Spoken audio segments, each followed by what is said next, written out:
کل قیامت کے دن جب ہم اللہ کے سامنے حاضر ہوں گے اور ہم حساب و کتاب دیں گے تو 5 سوال ہر شخص سے.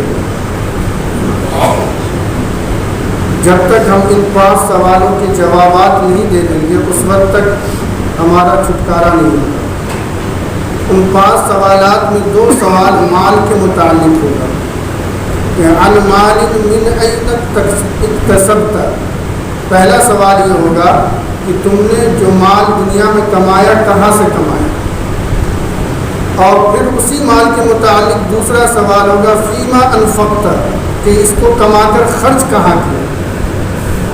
تو مال کے متعلق 2 سوال ہوں گے. ایک تو یہ ہے کہ کمایا کہاں سے، حلال طریقے سے یا حرام طریقے سے. ہمیں جواب دینا پڑے گا کہ ہم نے کمایا کہاں سے، کس کس سورس سے ہماری آمدنی ہوئی وہ ہمیں بتانی پڑے گی. حلال ہو یا حرام جواب دینا ہوگا.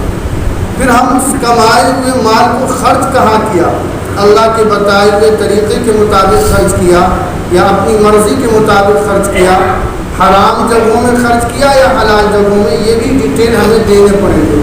سارا اسٹیٹمنٹ آمد و خرچ کا ہمیں اللہ کے سامنے دینے ہوں گے. جب تک ہم ان سوالات کے جوابات نہیں دیں گے ہماری وہاں سے چھٹکارا حاصل ہمیں نہیں ہوگا. مال کے تعلق سے آج ہمارے یہاں بڑی بے پرواہی ہے. حرص، ہوس اور لالچ نے ہر شخص کو جکڑ رکھا ہے. بس اب فکر یہ ہو گئی ہے کہ ہمیں مال آنا چاہیے، چاہے جیسے جس طرح ہو مال آنا چاہیے اور زیادہ سے زیادہ آنا چاہیے. بہت کم لوگ برائے نام، چند لوگ ایسے ہوں گے جن کو اللہ اور اس کے رسول کا کچھ خوف ہوگا تو وہ حلال کی تلاش کرتے ہیں. ورنہ اب مزاج عموماً یہ ہے کہ بس آمدنی ہونی چاہیے اور خوب ہونی چاہیے، چاہے جیسے ہو جہاں سے. دکان میں کام کرنے والے چوری کرتے ہیں، کاروبار میں کرنے والے چوری کرتے ہیں، اور ہر ایک کہتے ہیں کہ ہمارا سائڈ آمدنی بہت ہے. اور عموماً جو لوگ یہ کہتے ہیں سائڈ آمدنی بہت ہے، آپ ان کے سائڈ آمدنی کا ڈاٹا دیکھیں گے نا تو وہ حرام سورس ہوگا. یہ ہمارا بڑا المیہ ہے. یہ جو حرام آمدنی ہمارے پاس آ رہا ہے اور اس کا استعمال ہماری زندگی میں ہے، اسی نے ہماری عبادتوں کو قبولیت سے بند روک دیا ہے. حرام کا ایک لقمہ ہمارے 40 دن کی عبادت کے لیے نقصان دہ ہے. 40 دن کی عبادتیں قبول نہیں ہوتی اور کوئی دعا ہماری قبول نہیں ہوتی. ایک لقمہ کا جب اتنا اثر ہے تو جس کا ہر کھانے میں حرام شامل ہو، کیا انجام ہے. ان حرام آمدنی کے ذرائع میں سے ایک بہت مضبوط ذریعہ اب ہمارے مسلمانوں میں سود کا پھیل گیا. یہ بڑا تعجب ہے کہ مسلمان اور سود کا لین دین کریں. آپ کے اس علاقے میں بہت سے مسلمان بادشاہ داڑھی کرتا ٹوپی پہن کر معلوم ہوا سود کا دھندا کرتے ہیں. سود اللہ اور اس کے رسول میں اتنا سخت گناہ ہے کہ قرآن و حدیث میں سود کے لینے والے کے خلاف جو سزا کا اعلان ہے کسی اور جرم کا اعلان نہیں ہے. زنا کا، چوری کا، ڈکیتی کا، قتل کا اور بھی جتنے گناہ ہو سکتے ہیں بڑے سے بڑے، سارے گناہوں پر قرآن و حدیث میں جو سزائیں ہیں وہ ہلکی ہے، لیکن سود پر جو سزا ہے وہ انتہائی سخت ہے.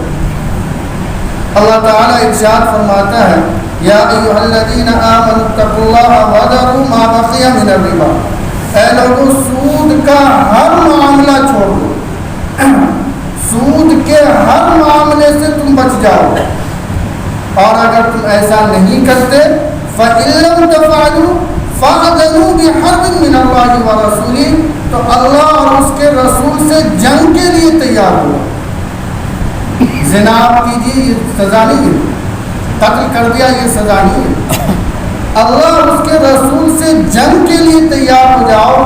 یہ صرف 2 گناہ پر یہ سزا ہے، ایک تو سود کا کاروبار کرنے پر اور دوسرے کسی اللہ والے کو ستانے پر. یہ 2 جرم ایسا ہے جس پر اللہ نے یہ سزا طے کی ہے کہ اللہ اور اس کے رسول سے گویا جنگ کر رہا ہے وہ شخص. اور ظاہر ہے اللہ اور اس کے رسول سے جنگ کرنے والا اس کی تباہی میں کوئی شک ہو سکتا ہے؟ بالکل نہیں ہو سکتا. سود کا معاملہ انتہائی سخت ہے اللہ اس کے رسول کی نظر میں۔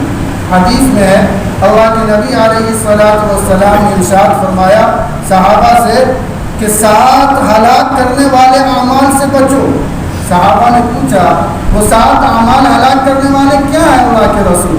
حضور نے اس میں چند چیزیں شمار کرائی، ایک یہ تھا کہ سود سے بچو۔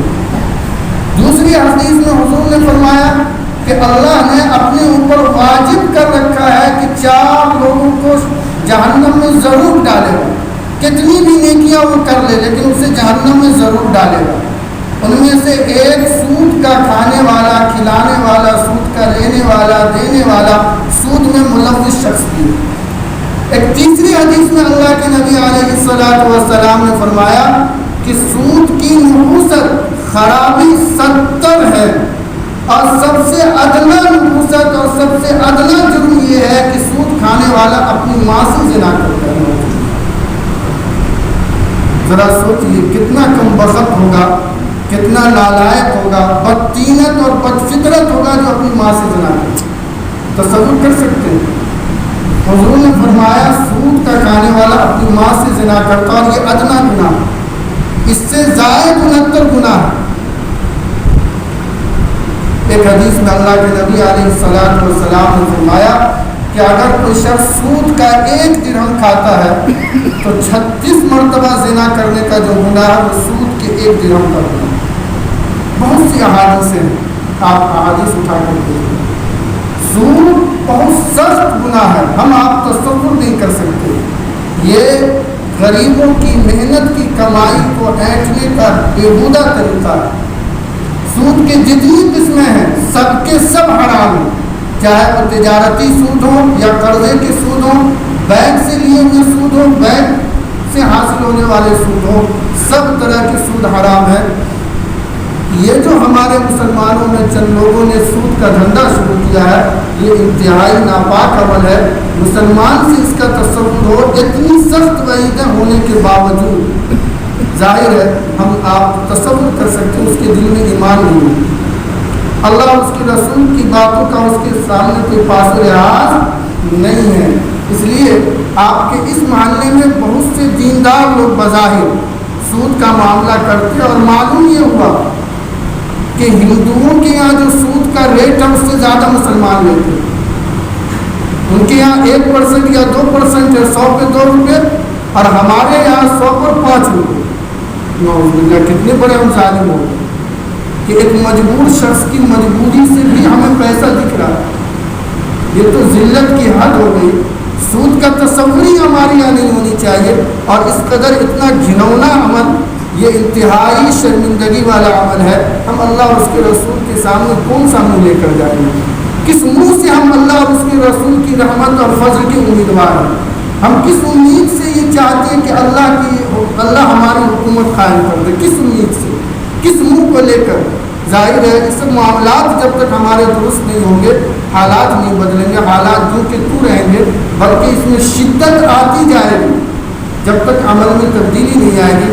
اس لیے یہ سود سے بچیے، لینے سے بھی دینے سے بھی، اس کے معاملات میں ذرا بھی شدت آپ کی نہ ہو۔ اللہ تعالی ہمیں نیک عمل کی توفیق عطا فرمائے۔